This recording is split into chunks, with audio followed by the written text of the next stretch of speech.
দেখো আজ সকাল থেকে কেমন একটা কুয়াশা কুয়াশা মেঘলা ওয়েদার, না কেমন লাগছে যেন মনে হচ্ছে সকালই হয়নি, কিন্তু অনেকটাই বেলা হয়ে গেছে। আর এখানে গাছের ফুলগুলো দেখতে বেশ ভালোই লাগছে। কালারটা খুব একটা ভালো না, তবু ফুল জন্য ভালোই লাগে। আর আমার এদিকে ঘর মোছা, বাসন মাজা সমস্ত কাজই হয়ে গেছে, মনে হচ্ছে রাত হয়ে আছে।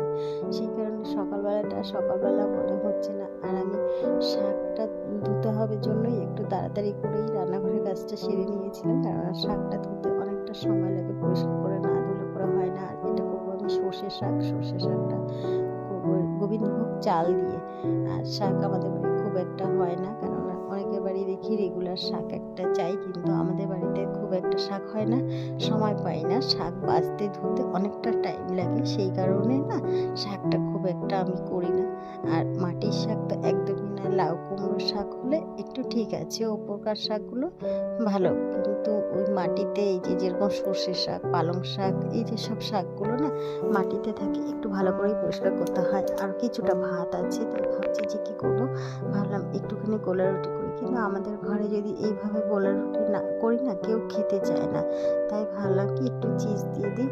বড়রা তবুও বুঝতে পারে যে ঠিক আছে চলো, সময়ের অভাবে বলে যাই হোক না কেন খেয়ে নিই, কিন্তু সোনা বাবা খায় না, ওই কারণে ওকে এটা আমি চিজ দিয়েই করে দিলাম, যেটা ওই ব্রেড চিজ বলে, সেটাকে আমি এই পাটিসাপটার মতো করে দিয়েছি। আর করে দেরি করে নিই, ঝটপট করে অল্প একটু টিফিন খেয়ে আমি রান্নাঘরে চলে গেছিলাম।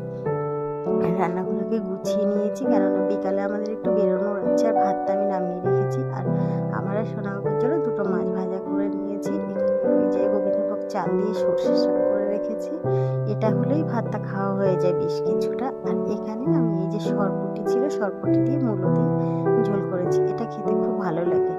আর দেখো তাড়াতাড়ি করে ঝটপট করে খাওয়া দাওয়া করে নিয়েই না বেরিয়ে পড়েছি দুজনে।